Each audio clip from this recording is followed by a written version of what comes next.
The speaker for this session, Shri Arvind Advard sir. He belongs to a family of lawyers. He's completed his BSL LLB degree from the Pune University and he's accomplished his LLM with successful rank from the Cardiff University, United Kingdom. He's been an author of several law books and has written numerous articles pertaining to socio-legal issues.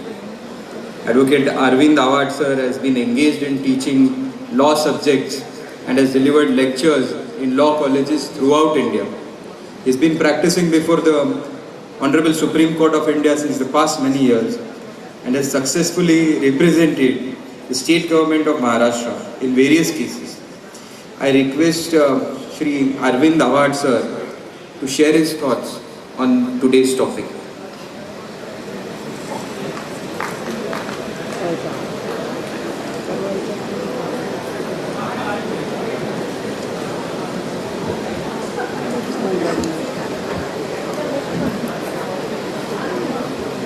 The intelligent collegium present on the dais, Honorable Justice Jamadar sir, Honorable Justice Karnik sir, Honorable Justice Vinay Joshi sir, District Judge Auti sir, the President of Bar Council Maharashtra and Goa Milind Thobde sir, and the Member of Bar Council of India Jai Bhai sir, and all the respected dignitaries present on the dais and all the advocate and the respected members present of the dais. Friends, I have been called to deliver lectures at Solapur so many times that there is a misconception amongst my colleagues at Delhi that whether I belong to Solapur Bar. And I am happy with that misconception because the amount of warmth and affection I get here in Solapur is the same which I get in my home bar, that is Pune Bar. भाषण मला इंग्लिशमध्ये करायचं होतं. I wanted to give my speech in English but it was suggestion from the audience that I should speak in Marathi. आणि म्हटलंही जातं की English is the language of tuition, Marathi is language of intuition. Dnyaneshwar सुद्धा फार छान सांगतात की माझ्या मराठीचे बोलू कौतुके की अमृताचेही पैजा जिंके ऐसी अक्षरे रसाळ मिळवी. आता मराठीत बोलायचं तर मग पहिलं वाक्य काय बोलावं तर मग थोपडे साहेबांबद्दलच बोललं पाहिजे. कारण हा आजचा कार्यक्रम इतका छान आणि देखना दिमागदार, त्यांचे सगळेच कार्यक्रम मी पाहिले, साक्षीदार आहे, सगळे पाहिलेले आहेत. जर का कार्यक्रम घेणं ही एक कला आहे तर मिलिंद थोबडे सर तुम्ही ह्या कलेमधले महारथी आहात, मास्टर आहात, हे मान्य करावं लागेल. मागच्या कार्यक्रमापेक्षा पुढचा कार्यक्रम अधिकाधिक दैदिप्यमान नेत्रदीपक होत जातो आणि लोकांच्या मनामध्ये भावतो. हे थोबडे साहेबांच्या कार्यक्रमांचं वैशिष्ट्य आहे. आता मुख्य मुद्द्याकडे वळूयात. मित्रांनो, जसं मगाशी चीफ जस्टिस साहेबांनी सांगितलं, ललित साहेबांनी, फली नरिमन साहेबांचा त्यांनी उल्लेख केला. फली नरिमन हे सुप्रीम कोर्टातले अत्यंत विद्वान वकील आहेत, डेझिग्नेटेड सिनियर ॲडव्होकेट आहेत. ते खऱ्या अर्थानं सुप्रीम कोर्ट जजचे वडील आहेत, कारण त्यांचे चिरंजीव रोहिंटन नरिमन हे सुप्रीम कोर्ट जज म्हणून रिटायर झालेत. तरी पण फली नरिमन हे श्रेष्ठ वकील सुप्रीम कोर्टात अजून वकिली करतात. त्यांचं एक खूप छान पुस्तक मी विमानातनं येत असताना मागच्या वेळी एअरपोर्टवरती घेतलं, वाचण्यासारखं पुस्तक आहे की God save the honourable supreme court. हे फली नरिमन साहेबांचं पुस्तक आहे, God save the honourable supreme court. ते इंग्लंड, त्या अमेरिकेच्या सुप्रीम कोर्टाचं वर्णन फली नरिमन साहेब असं करतात त्या पुस्तकामध्ये की अमेरिकेच्या सुप्रीम कोर्टाला मार्बल कॅसल असं म्हटलं जातं आणि तिथं एकाच कोर्ट हॉलमध्ये, एकाच खंडपीठा, एकाच व्यासपीठावरती 9 न्यायमूर्ती रोजच्या रोज 10 वाजता स्थानापन्न होत असतात, बसतात. एकच डिव्हिजन तिथं बसतं त्या सगळ्या 9 न्यायमूर्तींचं. आणि जेव्हा ते बसतात तेव्हा तिथला जो दरबान, जो घोषणा आरोळी देणारा माणूस असतो, कोर्टाचा जो पट्टेवाला असतो, तो ही घोषणा करतो की God save the United States of America and save this honorable Supreme Court of United States of America. आमच्या राष्ट्रपतीचं रक्षण कर असं ते म्हणत नाहीत, आमच्या सुप्रीम कोर्टाचं रक्षण कर अशी तिथं आरोळी दिली जाते. त्या सुज्ञ नागरिकांना माहिती आहे की लोकशाही जर टिकवायची असेल तर सुप्रीम कोर्ट पर्यायाने न्यायव्यवस्था टिकली पाहिजे. त्या घोषणेमागची ती मित्रांनो दडलेलं रहस्य आहे. आपल्याकडे आपण असं म्हणतो की supreme court is the guardian of the constitution, बरोबर.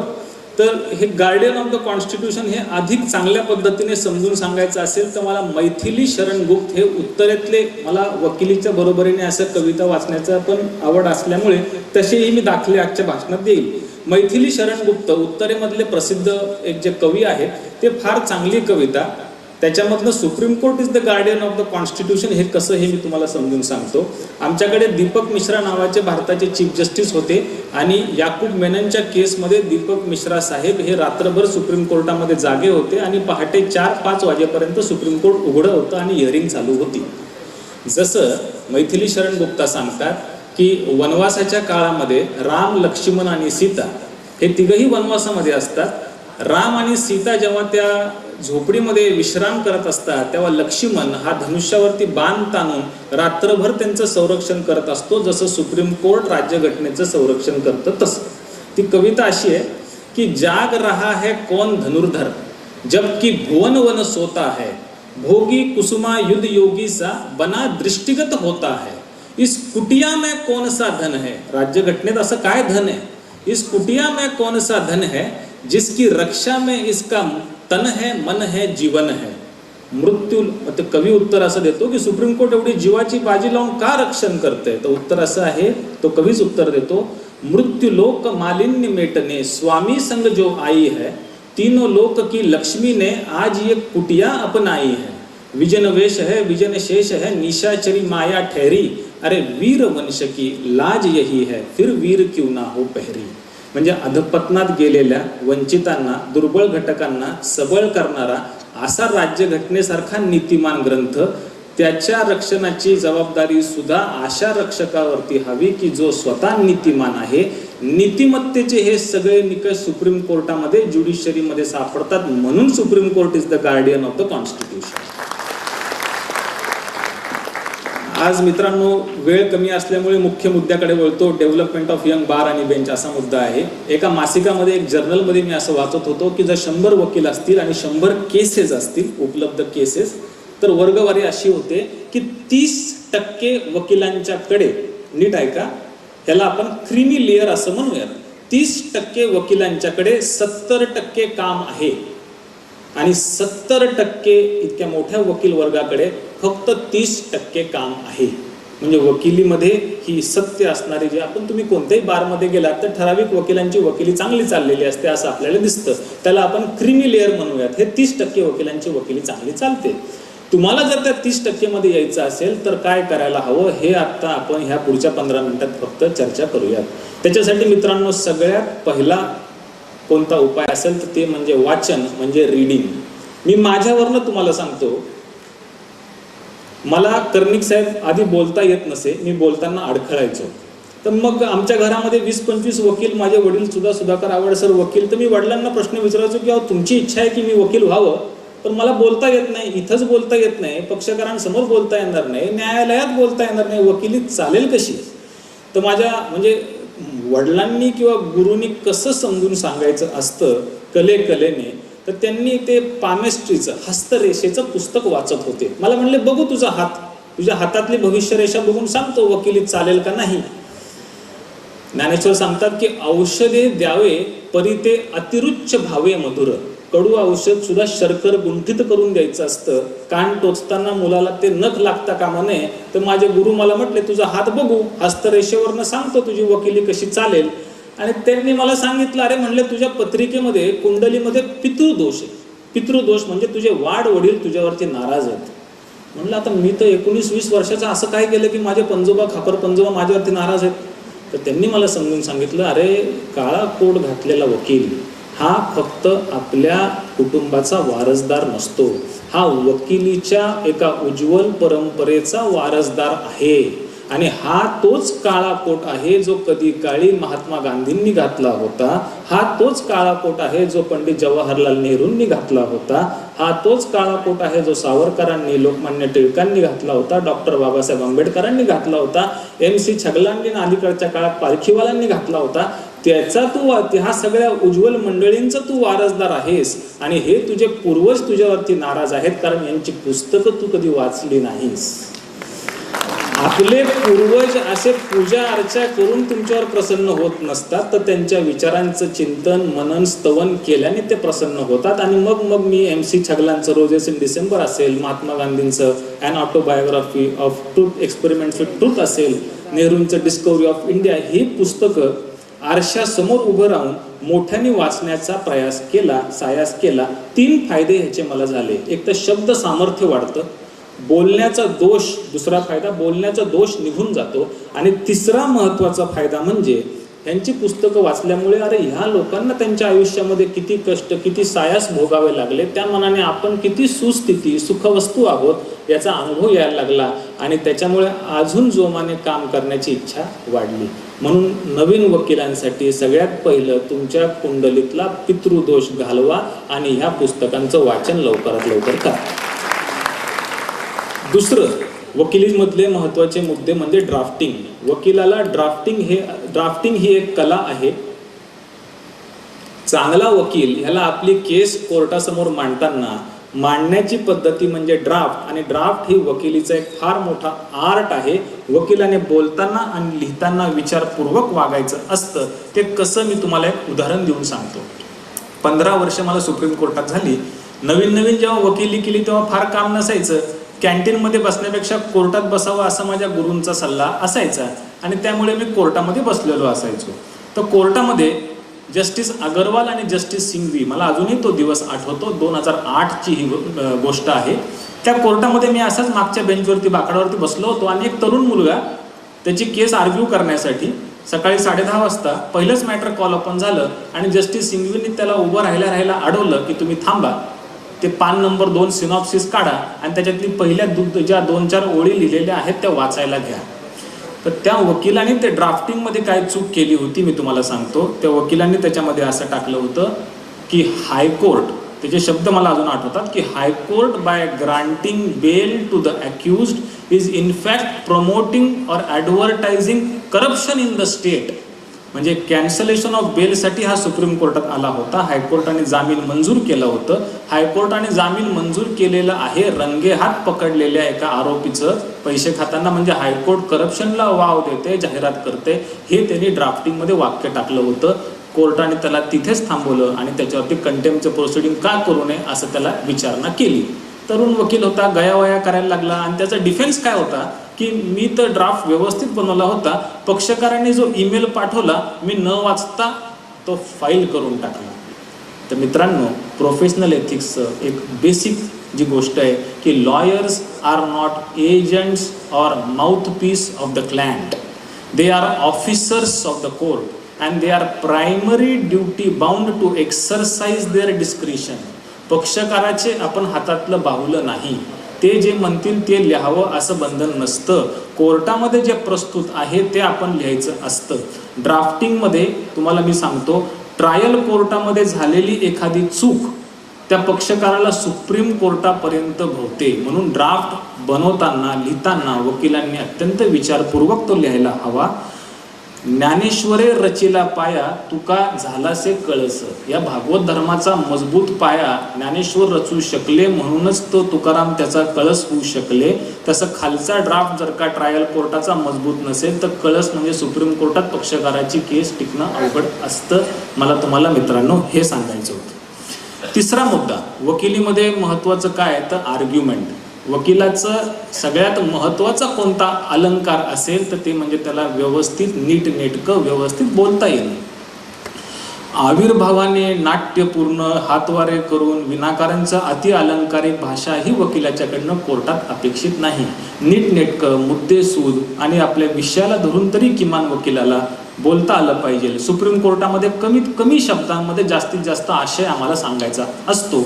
आणि आर्ग्युमेंटवरनं एक गोष्ट आत्ता मला इथं आठवती की आमच्याकडे जे डेझिग्नेटेड सिनियर काउन्सिल सुप्रीम कोर्टामध्ये असतात ते म्हणजे अत्यंत ऋषितुल्य व्यक्तिमत्व असतात. उदय ललित सर सुद्धा जज होण्याच्या आधी एमिनंट डेझिग्नेटेड सिनियर काउन्सिल त्या गणनेमध्ये मोजले जात होते. यांची एक खासियत अशी असते की सुप्रीम कोर्टातले डेझिग्नेटेड सिनियर काउन्सिल, तुम्ही यांचं आर्ग्युमेंट जर कधी ऐकलं तर कानाला सारखं ते श्रवणीय वाटतं, ऐकत राहावं असं वाटतं. त्यांच्या व्यक्तिमत्वाची जी खासियत आहे, ह्या सुप्रीम कोर्टातल्या ज्या वकिलांचे मी आर्ग्युमेंट ऐकतो की कोर्ट आपल्या बाजूनी आहे असं प्रथम दर्शनी जरी वाटलं तरी ते हर्षभरीत एक्साइट होत नाहीत, आणि कोर्ट आपल्या विरुद्ध जरी आहेत तरी ते गर्भगळीत किंवा त्यांचं अवसान जात नाही. गर्भगळीत किंवा हर्षभरीत या दोन्ही अवस्था मित्रांनो अशा आहेत की त्या तुमचा विचारांचा प्रवाह खंडित करतात. म्हणून भगवद्गीतेमध्ये जी स्थितप्रज्ञ अवस्था कृष्ण अर्जुनाला सांगतो ती ह्या सिनियर काउन्सिलच्याकडं आहे, आणि म्हणून त्यांचं आर्ग्युमेंट हे उल्लेखनीय होतं, ऐकण्यासारखं होतं, आणि सुप्रीम कोर्टाला सुद्धा ते व्यवस्थित असिस्ट करू शकतात. वकिलीमध्ये मित्रांनो आर्ग्युमेंटमध्ये समयसूचकता किंवा हजरजबाबीपणा असणं फार गरजेचं आहे. कोर्टामध्ये बोलून झाल्यावरती ऑफिसमध्ये येऊन बसल्यावरती अरे मी हा मुद्दा बोलायला हवा होता असं वाटून मग काही उपयोग नसतो, कारण ती वेळ निघून गेलेली असते. तिथल्या तिथे तुम्हाला ती प्रस्तुत गोष्ट सुचली पाहिजे. ह्याच्यासाठीचं उत्तम उदाहरण म्हणजे सर विन्स्टन चर्चिल. इंग्लंडचे पंतप्रधान असणारे सर विन्स्टन चर्चिल. भारताला जेव्हा स्वातंत्र्य मिळालं तेव्हा इंग्लंडचे पंतप्रधान विन्स्टन चर्चिल होते. ते स्वतः बॅरिस्टर होते, नेहरूंचे मित्र होते आणि नेहरूंचे वर्गमित्र, म्हणजे दोघंही समवयस्क होते. तर चर्चिल यांच्याबद्दलच्या अनेक कहाण्या तुम्हाला आचार्य अत्रेंच्या पुस्तकामध्ये सापडतात. तर चर्चिलच्या बद्दल इतका हजरजबाबी होता तो कर्णिक साहेब की असं सांगतात की इंग्लंडमध्ये आणीबाणीची परिस्थिती होती वर्ल्ड वॉरच्या काळात, आणि एक माणूस पेपरमध्ये म्हटला की आवर प्राईम मिनिस्टर इज फुल, आमचे पंतप्रधान मूर्ख आहेत. इंग्लंडमधला एक माणूस असं म्हटला. त्याला त्यांनी तुरुंगामध्ये टाकून दिलं आणि त्या तुरुंगामध्ये त्याला कैद केलं. या कारणास्तव त्या दुसऱ्या दिवशी पार्लमेंटमध्ये फार मोठा गदारोळ उठला. विरोधी पक्षांनी फार मोठा तिथं उद्वेग केला की बघा म्हटले आपल्या देशामध्ये व्यक्ती स्वातंत्र्य राहिलेलं नाही, पंतप्रधानाला फक्त मूर्ख असा शब्द वापरल्यामुळे त्या माणसालाची सगळी लिबर्टी आणि त्याची सगळे जे काही मूलभूत अधिकार ते सगळे तुम्ही धाब्यावर टाकले, त्याला तुरुंगात टाकलं. चर्चिलने दिलेलं एकाच वाक्यातलं उत्तर फार मार्मिक होतं. चर्चिल त्यांना असं म्हटले की तो माणूस पंतप्रधानाला मूर्ख म्हटल्यामुळे त्याला तुरुंगात टाकलेलं नाही, पण आणीबाणीच्या आणि अशा युद्ध समय असणारं देशाचं फार मोठं गुपित जगासमोर त्याने उघडकीस केलं म्हणून त्याला अटक केली. एक महिला खासदार इंग्लंडच्या पार्लमेंटमध्ये तावातावाने अशी बोलत होती. चर्चिलचा डोळा लागला होता, त्याला झोप लागली होती. तर ती बाई म्हटली, महिला खासदार, की बघा बघा म्हटली आपल्या देशाचं भवितव्य इतक्या महत्त्वाच्या मुद्द्यावरती मी चर्चा करते आणि चर्चिल आपले पंतप्रधान निश्चिंतपणे झोप काढतायत. चर्चिलने हळूच डोळा उघडला. तो म्हटलं बाई अहो मी झोपलेलो नाही, पण इतकं रद्दाळ भाषण ऐकण्यापेक्षा झोप का नाही आली असं मला खरंच वाटायला लागलं. तर ती बाई रागवली. ती म्हटली असा जर का माझा नवरा असता तर मी त्याला विषाचा प्याला दिला असता, विष दिलं असतं. तो म्हणला तुमच्यासारखी बायको असती तर तो प्याला मी आनंदाने पिला असता. म्हणजे वकिलाकडे अचरटपणा असू नये, पण कमीत कमी समयसूचकता असायला हवी आणि वकिलाला आर्ग्युमेंटच्या वेळीच त्या गोष्टी सुचल्या पाहिजेत. त्यामुळे मित्रांनो आपल्याकडे विट किंवा हजरजबाबीपणा असावा. मगाशी आपल्या कार्यक्रमामध्ये इंटरप्रिटेशन, वकिलाकडे इंटरप्रिटेटिव्ह व्हॅल्यू तशा प्रकारची मानसिकता असणं गरजेचं आहे. माझा पुढचा मुद्दा म्हणजे इंटरप्रिटेशन. मित्रांनो कायदा जो आपण न्यायालयात कायदा पाहतो, पुस्तकात वाचतो, तो बहुआयामी असतो. 2+2 4 असा कायदा कधीही नसतो. कधी 2+2 22 पण होतात. कारण मला एक सोपं समजावं असं सांगायचं तर तोच आरोपी असतो, तोच गुन्हा असतो. खालचं सेशन्स कोर्ट जामीन फेटाळतं, हायकोर्ट जामीन फेटाळतं, आणि मग आमच्यासारखे सुप्रीम कोर्टातले वकील जामीन कसे काय बरं मिळवून देतात? आरोपी तोच आहे, गुन्हा तोच आहे. बदललं काय? तर बदललं इंटरप्रिटेशन. जसं या बाटलीमध्ये पाणी निम्म भरलंय का निम्म रिकामं आहे हा दृष्टीचा भेद, तो इंटरप्रिटेशन. ते वकिलाच्याकडनं कायद्याची पण अपेक्षा आहे आणि ज्युरिस्प्रुडन्सची पण अपेक्षा आहे. वकिलाची इंटरप्रिटेटिव्ह व्हॅल्यू ही अत्यंत तल्लख आणि धारदार असायला हवी. आणि इंटरप्रिटेशन कसं हवं त्याच्यातली एक फार महत्त्वाची 2च मिनिटात तुम्हाला मी केस सांगतो. ती म्हणजे इंदिरा नेहरू गांधी वर्सेस राजनारायण. ज्या केसमुळे भारतामध्ये आणीबाणी आलेली होती ती इंदिरा गांधींची केस, त्या अलाहाबाद हायकोर्टाने लोकसभेमध्ये निवडून आलेल्या इंदिरा गांधींची खासदारकी रद्द केली. पर्यायाने त्यांना पंतप्रधान पदाचा राजीनामा द्यायचा होता. त्या सुप्रीम कोर्टामध्ये त्यांनी धाव घेतली आणि सुप्रीम कोर्टामध्ये इंदिरा गांधी जिंकल्या. का जिंकल्या माहिती का? एकाच शब्दाच्या इंटरप्रिटेशनमुळे, तो म्हणजे कॅन्डिडेट. इलेक्शनमध्ये रिप्रेझेंटेशन ऑफ पीपल ॲक्टमध्ये जो उमेदवार, इलेक्शनचा उमेदवार किंवा कॅन्डिडेट ह्या शब्दाला कशा प्रकारे इंटरप्रिट करायचं हे त्या सुप्रीम कोर्टासमोर त्यांच्या वकिलांनी जजला समजून किंवा आर्ग्युमेंट करून पटवून दिलं. त्या वकिलांचं म्हणणं असं होतं की आमच्या पक्षकारावरती असणारे जे सगळे आरोप आहेत की त्यांनी जो काही इलेक्शनमध्ये गैरव्यवहार केलाय हा इलेक्शनचा फॉर्म भरण्याच्या आधी केलेला आहे आणि कायद्याला अभिप्रेत असणारा जो कॅन्डिडेट शब्द आहे, इलेक्शनचा उमेदवार हा शब्द आहे, हा फॉर्मवरती सही केल्यानंतर सुरू होतो. सही केल्यानंतर आमच्या पक्षकारांनी कोणताही गैरव्यवहार केलेला नाही. एका शब्दाच्या अर्थावरती राष्ट्राचं सगळ्यात मोठं लोकशाहीच्या पदाची सुद्धा भवितव्य अवलंबून होतं. मला तुम्हाला मित्रांनो हे सांगायचं. मित्रांनो, शब्दांमधला खेळ कसा असतो, वकिलाची बुद्धी तल्लख कशी पाहिजे. 2 इंग्लिशमधले शब्द कंप्लीट आणि फिनिश, एक कंप्लीट आणि दुसरा फिनिश, समानार्थी शब्द आहेत. पण हुशार वकील त्याच्यातला फरक असा काढतो की when you marry a right person your life is complete. योग्य माणसाशी लग्न केलं की तुमचं जीवन पूर्ण होऊन जातं. If you marry a wrong person, चुकीच्या माणसाशी लग्न केलं, युअर लाईफ इज फिनिश्ड, संपून जातं. आणि पुढचं म्हणजे वकिलांनी शील आणि आशील दोन्ही जपायचे असतात. If the right person catches you red handed with the wrong person your life is completely finished. योग्य माणसाने तुम्हाला अयोग्य माणसाबरोबर रंगे हात जर पकडलं तर तुम्ही निश्चिंत राहा, जीवन पूर्णपणे संपुष्टात येतं. ही ह्या 2 शब्दांमधली ख्याती आहे. मित्रांनो, इंटरप्रिटेशनवरती माझं वाचन तसं चांगलं असल्यामुळे मी अध्यात्मावरती पण कर्णिक साहेब, जोशी साहेब बोलत असतो. एक पुस्तक जे मी वाचलं एका साहित्यिक लेखकाचं, तर माझ्या लायब्ररीमधले सगळे पुस्तकं एकीकडं आणि ते एक पुस्तक जे इंटरप्रिटेशनवरचं ते एकीकडं. आता वकील किंवा शिक्षकाच्या मुलाची श्रीमंती म्हणजे लायब्ररी. माझ्याकडे बऱ्यापैकी मोठी लायब्ररी दिल्लीला पण आहे आणि पुण्यात पण आहे. पण त्या पुस्तकाच्या तोडीचं पुस्तक मला आत्तापर्यंत सापडलं नाही. 16 वर्षाचा लेखक आहे, नाव आहे ज्ञानेश्वर आणि पुस्तकाचं नाव आहे ज्ञानेश्वरी. अहो, ज्ञानेश्वरी पुस्तकामध्ये ह्या 16 वर्षाच्या मुलाने इतकं वैविध्यपूर्ण जीवनातल्या सगळ्या अंगांचं इंटरप्रिटेशन केलेलं आहे. उदाहरण द्यायचं झालं तर गुरु म्हणजे शिक्षक, ज्ञानेश्वर म्हणजे अनेक उदाहरणं आहेत ज्ञानेश्वरीबद्दल. मी 2-2, 3-3 तास ज्ञानेश्वरीवरती पण बोलतो. तर गुरु ह्या शब्दाबद्दल एक उदाहरण सांगतो की ज्ञानेश्वरांची इंटरप्रिटेटिव्ह व्हॅल्यू किती तल्लख होती. गुरु शब्दाबद्दल ज्ञानेश्वर सांगतात की गुरु म्हणजे अक्षरे 2 परी तो अमृताचा समुद्र जाण, तया माझी बुडता क्षण एक कवी होय पर्यायचा.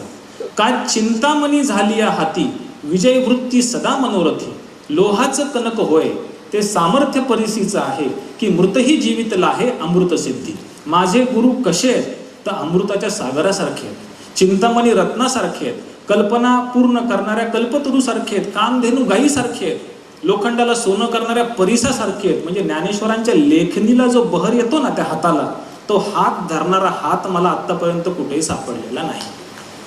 मित्रांनो, ज्ञानेश्वर का मोठे होते मी थोडक्यातच संपवते, मी काही विनाकारण वाढवत नाही. एक 16 वर्षाचा कौमार्य वयातला मुलगा एक उदाहरण देतोय, जे तुम्हाला पुढचं वाक्य मी सांगतो, तो उदाहरण देतोय संसारिक जीवनातलं. ते असं म्हणतात की जे लळयांचे लळे सरती, मनोरथांचे मनोरे पुरती, की माहेरे श्रीमंते होती तुम्हा आईसे. वैवाहिक स्त्रियांना माझं उदाहरण पटेल. ज्ञानेश्वर सांगतात की लग्न झालेली मुलगी किंवा महिला सासरी कितीही श्रीमंत असली आणि माहेर कितीही गरीब असलं, श्रीमंत सासरहून जेव्हा ती गरीब माहेरी येते ना, ते माहेर श्रीमंत झाल्याचा अनुभव तिला येतो. कारण तिने मुखातनं शब्द काढावा आणि आईबापांनी तो झेलावा, त्या मुलीची इच्छा पूर्ण करावी. असे म्हणतात ज्ञानेश्वर माझे गुरु आहेत.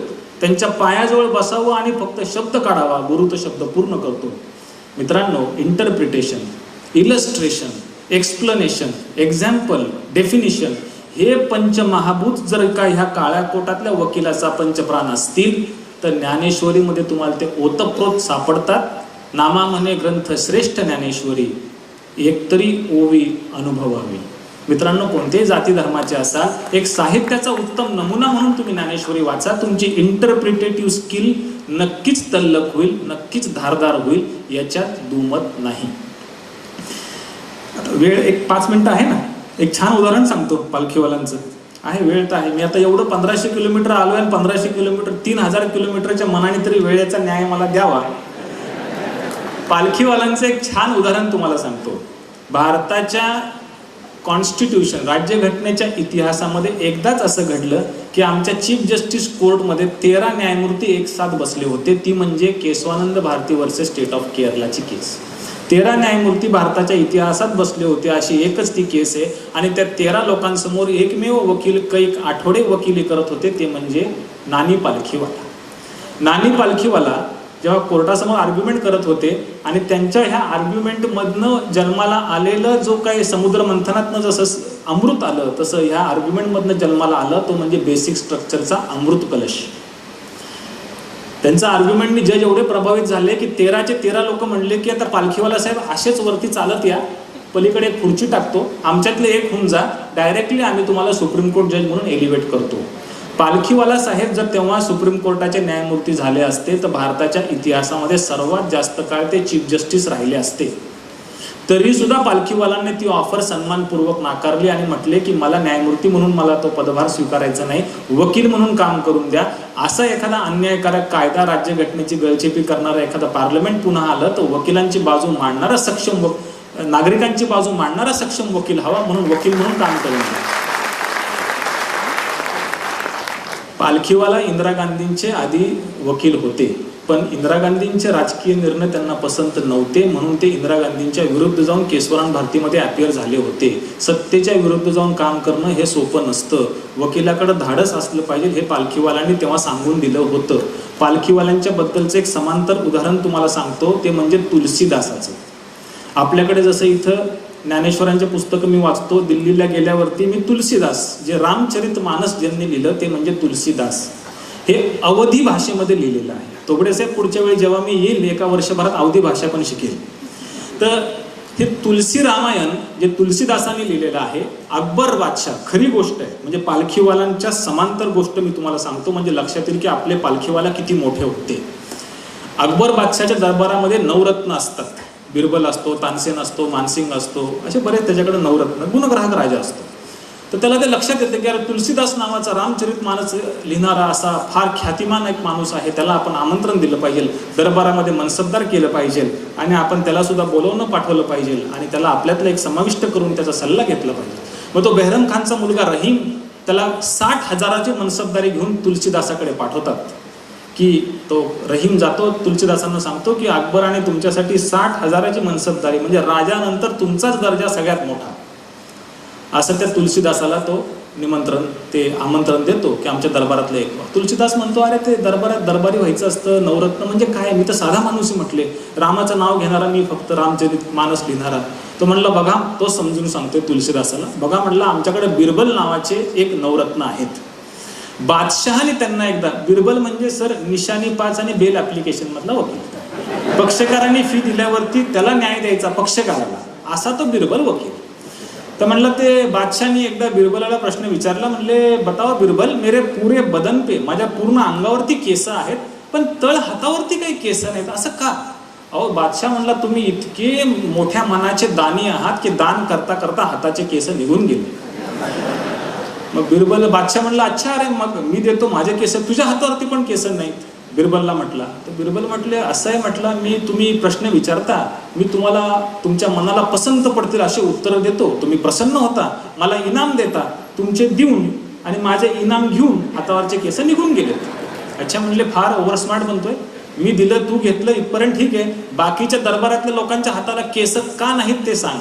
तो म्हणला बादशाह असं आहे, तुम्ही देता मोठ्या मनाने, मी तितक्याच मोठ्या मनाने स्वीकार करतो, कायमच घेतो, आणि हे बघून म्हणलं बाकीच्यांची जळफळाट होते, ते आपले हात चोळत राहतात म्हणून त्यांच्या हाताला केस नाही. हा बिरबल म्हणजे पक्षकारांना अपेक्षित असणारा निशाणी 5 आणि बेल ऍप्लिकेशनचा वकील. तुलसीदास हसतो, म्हणतो माझ्या नजरेमध्ये तुलसीदास म्हणजे आपले नानी पालखीवाला, तुलसीदास म्हणतो की माझ्या नजरेमध्ये बिरबलची हुशारी ही स्वार्थ प्रेरित हुशारी आहे, इनाम मिळवण्यासाठीची हुशारी आहे. मग रहीम म्हणतो तुम्ही काय उत्तर दिलं असतं? तर तुलसीदासांनी फार छान उत्तर दिलं. तो दोहा 2 वाक्यांचा, चौपाई 4 वाक्यांची, तुलसीदासाची 4 वाक्यांची अवधी भाषेमधली चौपाई आहे. तुम्ही असं गृहीत धरा की पालखीवाला तेव्हाच्या पंतप्रधानांना सांगतायत आणि तुलसीदास त्या बादशहाला सांगतोय.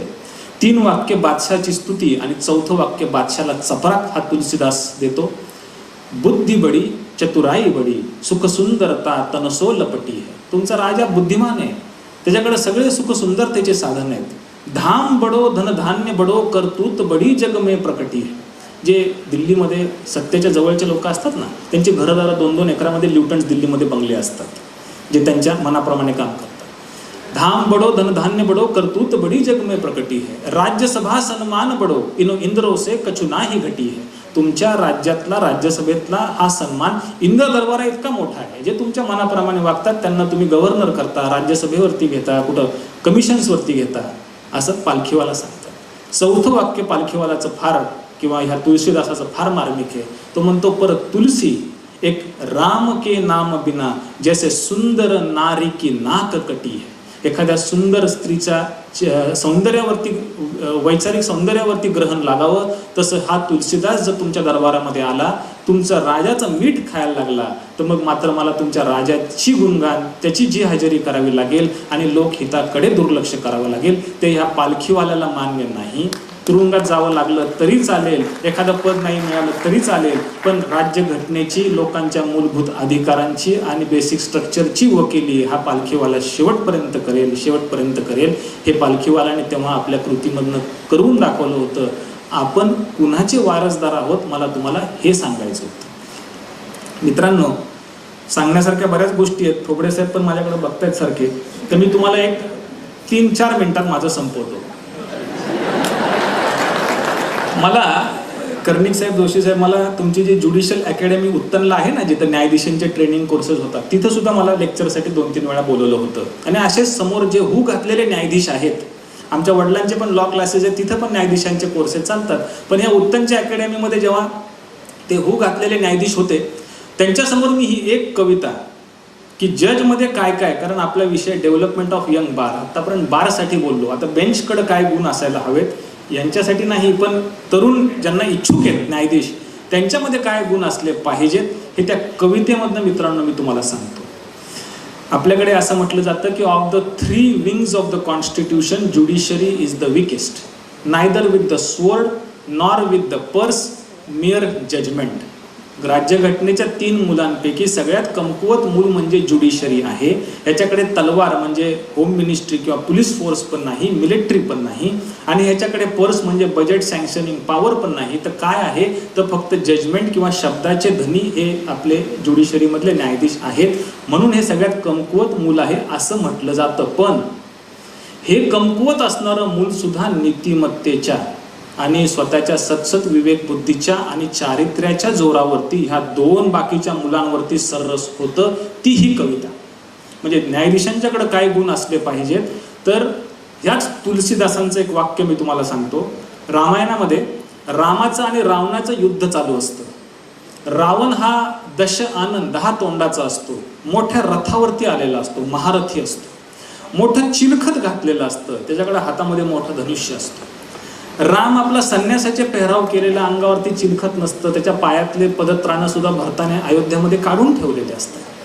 हे दृश्य बघून त्या विभीषणाच्या मनामध्ये भीती येते की इतक्या मोठ्या रावणाला, अरे रामा तू मारशील कसा, न्यायाधीश या सत्तेतल्या लोकांचं हरण कसं करतील असं विभीषण विचारतो. तर ते तुलसीदासाचे वाक्य असे रामचरित मानसमधले की रावण रथी विरथ रघुवीरा देख विभीषण भय विभुरा. त्याच्या मनात भीती तयार झाली विभीषणाच्या. ना आथ ना रथ ना पदत्राणा कहुवित जीत बलवाना. तुझ्याकडे आथ रथ पदत्राण काही नाही, कसा जिंकशील रघुनाथा, असं तो विभीषण रामाला विचारतो. रामाने दिलेलं उत्तर प्रत्येक शब्द म्हणजे न्यायाधीशाकडे असणारे गुण. राम म्हणतो अरे माझ्याकडे सुद्धा नैतिकतेचा रथ आहे, तुला फक्त दिसत नाही, तू नीट बघ. माझ्या रथाचं वर्णन मग राम करतो. राम त्या स्वतःच्या रथाचं वर्णन करतो. राम म्हणतो सौरज धीरज 2 रथ चाका. सौरज धीरज रथाचे 2 चाक, सौरज धीरज 2 रथ चाका, बल विवेक ध्वज पताका, सत्यशील परहित घोडे, क्षमा दया रथ जोडे, धर्म सारथी तो विजय हात जोडे. म्हणजे हे जे रामाने वर्णन केलेलं त्याच्या रथाची संपदा आहे, त्या रथावरती नैतिकतेच्या, सत्याच्या, शीलाच्या आणि सत्सद विवेक बुद्धीच्या रथावरती जेव्हा आपले हे न्यायमूर्ती, न्यायाधीश स्वार होतात, सत्तेतला कितीही मोठा अहंकारी रावण 10 तोंडाने आला तरी नैतिकतेच्या आणि चारित्र्याच्या जोरावरती हे न्यायमूर्ती त्याचं दहन करतात. लक्षात ठेवा. वकिलांची असली पाहिजे. सगळ्यात पहिलं म्हणजे ज्ञानेश्वर. का ते पण सांगतो की अधिक देखणे तरी निरंजन पाहणे, योगीराज विनवणे मना आले ओ माये, पुरेपुरा आता प्रपंच पाहणे, निजानंदी राहणे स्वरूपी ओ माये, ऐसा ज्ञान सागरू बाप रखुमा देवीवरू, विठ्ठल निर्धारू म्या देखील ओ माये. ह्या ओवीमध्ये ज्ञानेश्वर ज्या विठ्ठलाचं वर्णन करतात तो पंढरपूरला पलीकडे असणारा, कटेवर हात आणि विटेवरती असणारा दगड मातीचा विठ्ठल नव्हे, तर प्रत्येकाच्या मनातनं अज्ञानाचा नाश करणारा, प्रत्येकाच्या मनामध्ये ज्ञानाची ज्योत लावणारा, प्रत्येकाच्या हृदय हे चैतन्याने दैदिप्यमान करणारा, जाती भेदा पलीकडे जाऊन ज्ञानाचा आस्वाद देणारा विठ्ठल, त्याची वकिली ज्ञानेश्वर करतायत. म्हणजे ज्ञानाची बाजू मांडणारा 16 वर्षाचा मुलगा हा सुद्धा ज्ञानाची वकिलीच करत होता. तुम्ही वकिलांनी हे लक्षात ठेवायला हवं. दुसरं दैवत, वकिलाचं दुसरं दैवत हे कोण असलं पाहिजे, तर मी बराच विचार केल्यानंतर असं ठरवलं की वकिलाचं दुसरं तितकंच महत्त्वाचं दैवत छत्रपती शिवाजी महाराज असायला हवं. छत्रपती शिवाजी महाराज म्हणजे जर का अन्यायाचं परिपत्य करणे, लयाला गेलेल्या समाजाचा स्वाभिमानाचं पुन्हा उत्थापन करून त्याला न्याय मिळवून देणे, समाजाची हरवलेली गमावलेली अस्मिता पुन्हा मिळवून देणे, वकिलाची जर का ही परिभाषा असेल तर ह्या परिभाषेच्या चौकटीमध्ये तंतोतंत बसणारं नाव म्हणजे छत्रपती शिवाजी महाराज.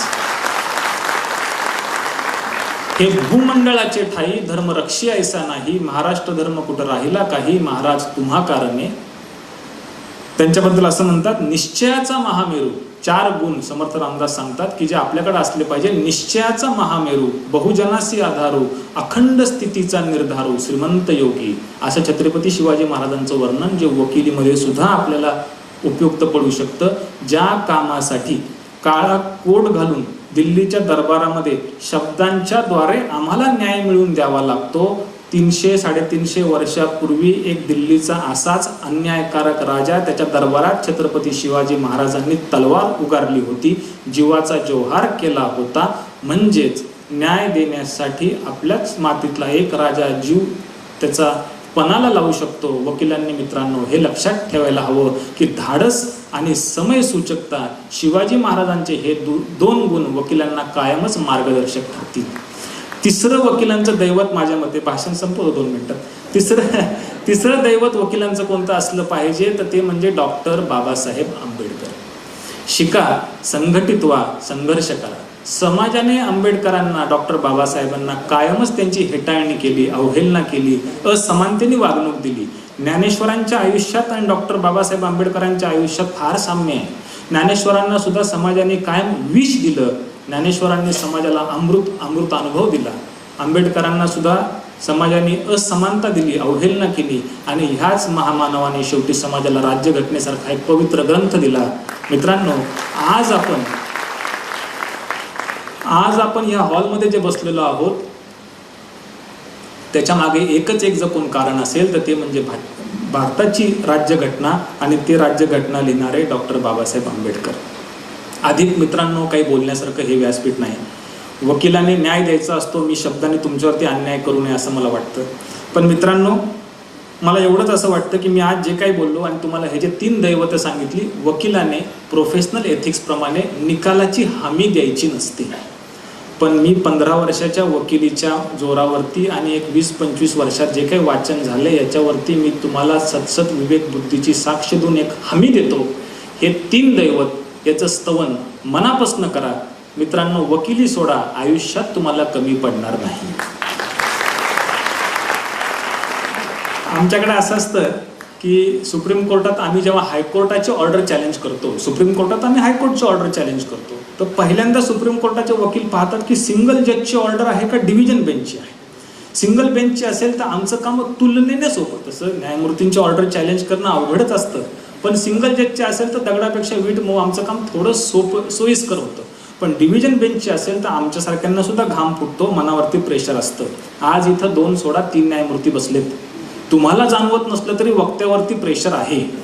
ह्या प्रेशरच्या कारणास्तव जर अधिक उना शब्द माझ्या मुखातनं न्यायमूर्ती बाहेर पडला असेल तर मोठ्या मनाने आपण तो नजरअंदाज करावा, एवढंच मी आपल्याला सांगतो. मित्रांनो, अजून फार काही बोलावं असं नाही, पण आज योगायोगाने माझे गुरु माझ्यासमोर बसलेले आहेत. ज्ञानेश्वरांना जेव्हा विचारलं होतं की तुम्ही ही ज्ञानेश्वरी कशी लिहिली, तर ज्ञानेश्वर फार छान उत्तर देतात की ही मी लिहिलेली नाही. ज्ञानेश्वर सांगतात की ही माझ्या गुरुनी माझ्याकडनं लिहून घेतलेली आहे. त्यांनी दिलेलं उदाहरण फार छान आहे, ते सांगतो आणि माझं आजचं खरोखर संपवतो भाषण. ज्ञानेश्वर सांगतात की जसं ते बोलणारं भावलं असतं ना, बोलकं भावलं, ते तोंड हलवतं आणि तुम्हा सगळ्यांना असं वाटतं की ते भावलंच बोलतंय. ते भावलं बोलत नसतं, तो मालक घशातनं आवाज काढत असतो. तर ज्ञानेश्वर सांगतात की साये खेडियाचे बाहुले, चालवी सूत्राचे ते मी चाले, तैसे माते बोलवी गुरु तो माझा. अरे बोलणारा मी नाहीच म्हणतात, मी गुरुच्या हातातलं एक बाहुलं आहे. माझे गुरु माझ्या समोर बसलेत आणि तुमच्या समोर जो बोलणारा अरविंद आव्हाड आहे हा त्या गुरुच्या हाताचं बाहुलं आहे. इतकं जरी कळालं तरी जाताना माझ्या डोक्यावरती अहंकाराचं ओझं राहणार नाही, एवढंच सांगून मी आजचं माझं भाषण संपवतो. मित्रांनो, आज मला इथं बोलवलं, बोलण्याची संधी दिली, थोबडे साहेबांचा मी आभारी आहे. आजच्या ह्या कार्यक्रमासाठी आलेले सर्व न्यायमूर्ती, जमलेले सर्व वकील वर्ग यांनी शांतपणे माझे हे 2 शब्द तोडके मोडके असतील ऐकले, त्याबद्दल मी आपल्या सर्वांचा आभारी आहे. धन्यवाद.